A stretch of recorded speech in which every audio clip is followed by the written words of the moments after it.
صلاح الدین ایوبی جو کہ مستقبل کا سلطان تھا، اس پر ایک شاریہ نامی لڑکی نے بدکاری کا الزام لگا دیا تھا۔ قاضی ابن ارسطون جو کہ سلطان صلاح الدین ایوبی کا استاد بھی تھا، صبح اس مقدمے کو سننے والا تھا۔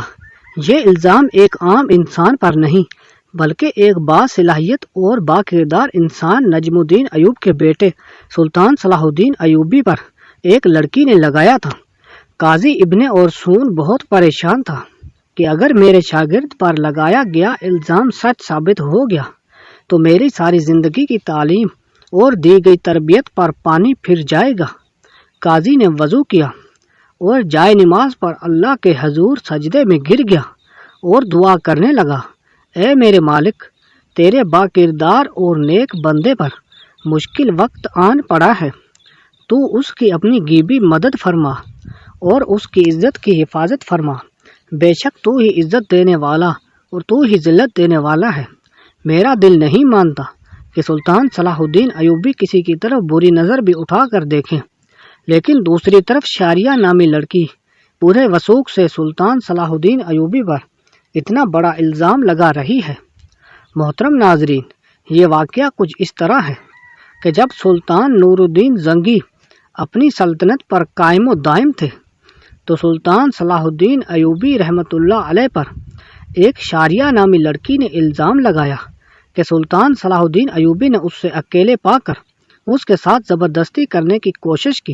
تمام لوگ حیران تھے کہ سلطان اس طرح کا کام کر سکتا ہے کیا؟ کسی کو یقین نہیں تھا۔ کوئی کچھ بات کرتا اور کوئی کچھ بات کرتا۔ اگلی صبح سلطان نور الدین زنگی کی موجودگی میں قاضی ابن ارسطون نے یہ مقدمہ سننا تھا اور صلاح الدین ایوبی پر فرد جرم عائد ہونے کے بعد سزا سنائی جانی تھی۔ سلطان صلاح الدین ایوبی رحمۃ اللہ علیہ رات کو ساری رات بخار میں تڑپتا رہا اور اللہ سے دعا کرتا رہا، اے میرے مالک، تو ہی میری مدد فرما، بے شک تو ہی بہتر جانتا ہے، تو ہی سب سے سچا ہے، بے شک میری مدد کرنے والا صرف تو ہی ہے۔ صبح کا وقت ہوا۔ سلطان صلاح الدین ایوبی کا بخار بہت زیادہ تھا۔ سلطان صلاح الدین ایوبی نے وضو کیا اور نماز کے لیے کھڑے ہو گئے۔ نماز ختم کرنے کے بعد اللہ کے حضور سجدے میں گر کر دعا مانگی اور کہا، اے میرے مالک، تو ہی میری عزت رکھنا۔ وہ دن نجم الدین ایوب خاندان کے لیے بہت ہی عجیب دن تھا۔ لوگ بڑی بے تابی سے اس لمحے کا انتظار کر رہے تھے کہ جب سلطان نور الدین زنگی کی موجودگی میں قاضی ابن ارسطون اس مقدمے کو سنیں گے اور سلطان صلاح الدین ایوبی رحمۃ اللہ علیہ کے ساتھ کیا ہونے والا ہے، کیونکہ اس وقت بھی کچھ لوگ نور الدین زنگی کے خلاف تھے جبکہ کچھ لوگ نور الدین زنگی کے ساتھ تھے۔ اس لیے لوگوں کے ذہن میں مختلف سوالات تھے۔ سورج طلوع ہو چکا تھا۔ سلطان نور الدین زنگی اپنے دربار میں آ چکا تھا اور اس کے بائیں جانب قاضی ابن ارسطون کا تخت تھا اور نیچے صلاح الدین ایوبی ہاتھ باندھے کھڑا تھا۔ تھوڑی دیر کے بعد قاضی نے فرد جرم پڑھ کر سنایا اور فرد جرم پڑھنے کے بعد قاضی سلطان صلاح الدین ایوبی سے مخاطب ہوا اور کہا کہ تمہیں اپنی صفائی میں بولنے کا پورا حق حاصل ہے۔ قاضی کی بات ختم ہوتے ہی سلطان صلاح الدین ایوبی رحمۃ اللہ علیہ نے قاضی سے مخاطب ہوتے ہوئے کہا، قاضی صاحب، جس لڑکی کو میں نے دیکھا تک نہیں، اس کے ساتھ کچھ برا کرنے کے بارے میں سوچ بھی کیسے سکتا ہوں؟ یہ سنتے ہی قاضی صاحب نے حکم دیا کہ شاریہ نامی لڑکی کو حاضر کیا جائے۔ جب وہ لڑکی دربار میں حاضر ہوئی تو لوگوں کی حیرت کی انتہا نہ رہی، کیونکہ اس لڑکی کا سارا جسم ڈھانپا ہوا تھا اور صرف آنکھیں وہ بھی بڑی مشکل سے دکھائی دے رہی تھیں۔ صلاح الدین ایوبی رحمۃ اللہ علیہ سمجھ نہیں پا رہا تھا کہ جس لڑکی کو میں نے دیکھا تک نہیں اور وہ مجھ پر اتنا گھنونا الزام کیوں لگا رہی ہے، مجھ سے آخر ایسی کون سی غلطی سرزد ہوئی ہے جو اس لڑکی نے مجھ پر اتنا بڑا الزام لگا دیا۔ قاضی ارسطون شاریہ نامی لڑکی سے مخاطب ہوا اور پوچھا، بتاؤ کہ صلاح الدین ایوبی رحمۃ اللہ علیہ نے تمہارے ساتھ کیا؟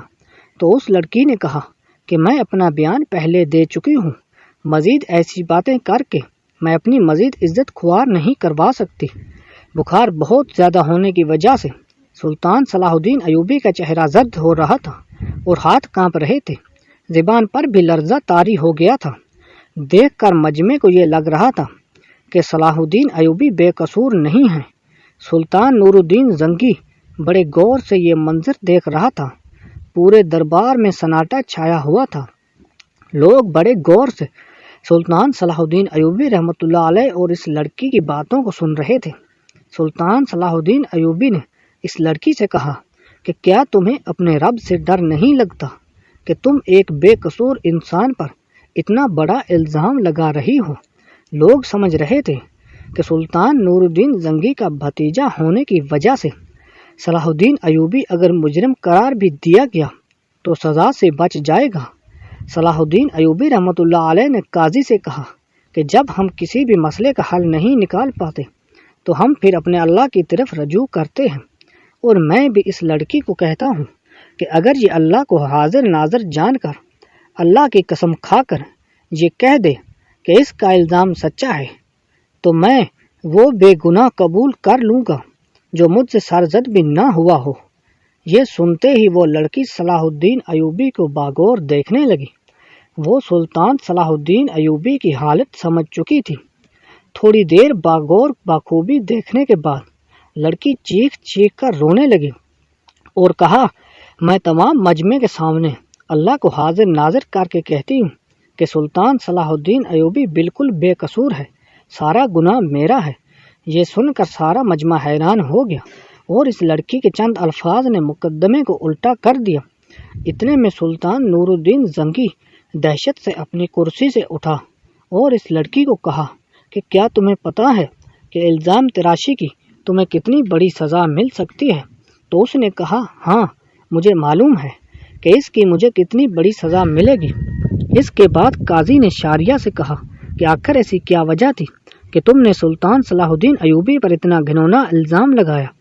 تو لڑکی نے اپنی آنکھیں جھکا لیں، لیکن جب سلطان نور الدین زنگی رحمۃ اللہ علیہ نے لڑکی کی طرف دیکھا تو اس نے کہا، اے میرے سلطان، میں جانتی ہوں کہ مجھ سے بہت بڑا گناہ ہو گیا ہے، شاید جس کی تلافی بھی ناممکن ہے، کیونکہ جو داغ صلاح الدین ایوبی رحمۃ اللہ علیہ کے کردار پر لگا وہ شاید میں چاہتے ہوئے بھی نہ مٹا سکوں، لیکن یہ سب کام کرنے کے لیے میں مجبور تھی۔ سلطان نور الدین زنگی نے پوچھا کہ بتاؤ تمہیں اس کام کے لیے کس نے مجبور کیا؟ تو شاریہ نامی لڑکی نے امیر ابن مرقوم کی طرف اشارہ کرتے ہوئے کہا کہ اس عالی مرد امیر نے مجھے یہ سب کرنے کے لیے مجبور کیا۔ یہ سنتے ہی تمام درباری امیر ابن مرقوم کو ملالت اور غصے کی نظروں سے دیکھنے لگے۔ امیر ابن مرقوم اپنی جگہ سے اٹھا اور بڑے دبدبے کے ساتھ کہنے لگا، یہ لڑکی جھوٹ بول رہی ہے، میں بھی سلطان صلاح الدین کی طرح اس کو جانتا تک نہیں۔ نور الدین زنگی نے کہا کہ کل معلوم ہو جائے گا کہ کون بے گناہ ہے اور کون گناہ گار۔ اس کے بعد سلطان نور الدین زنگی نے شاریہ نامی لڑکی کو اپنے کمرے میں بلایا اور پوچھا کہ بتاؤ اصل ماجرا کیا ہے؟ لڑکی نے کہا کہ ایک جنگ میں میرے ماں باپ مارے گئے تھے اور میں اس ظالم امیر ابن مرقوم کے ہاتھ لگ گئی۔ یہ مجھ پر بے انتہا ظلم کرتا تھا، بے حد تشدد کرتا تھا، اور شاہی کنیز کی جانچ کرنے کے بعد اس لڑکی کی پیٹھ پر کوڑوں کے نشان بھی دکھائی دیے گئے۔ اور ادھر سلطان نور الدین زنگی کے خاص جاسوسوں نے شاریہ اور امیر ابن مرقوم کے بارے میں ساری معلومات اکٹھی کر لی تھی اور ان کے آپس کے تعلق کو سلطان کے سامنے بے نقاب کر دیا۔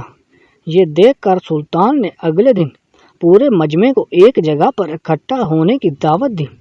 یہ دعوت اس لیے تھی کہ قاضی ابن مرقوم کی سزا لوگوں کے سامنے دکھا سکیں۔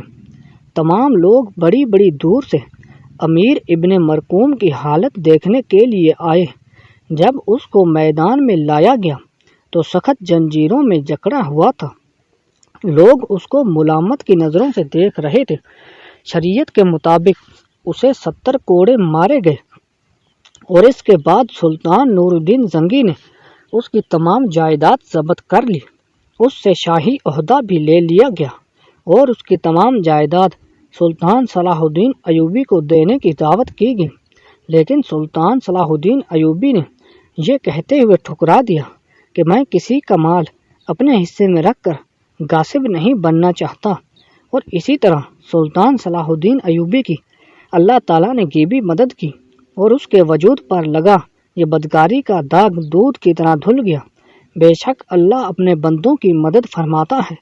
جو انسان گناہ بدکاری زنا سے بچتا ہے تو اللہ تعالیٰ اس کی مدد فرماتا ہے، اور جس کا کھلم کھلا واقعہ قرآن شریف میں موجود ہے، جب حضرت یوسف علیہ السلام کے حوالے سے جب زلیخا نے حضرت یوسف پر الزام لگایا، اسے بھڑکایا یا اسے گمراہ کرنے کی کوشش کی، تو دروازے بند ہونے کے باوجود اللہ کی غیبی مدد آئی اور اللہ نے اسے سرخرو کیا۔ لیکن یہاں شرط صرف انسان کا اپنے رب پر بھروسہ اور ایمان پر پختگی ہے۔ اللہ ہم سب کو بچائے۔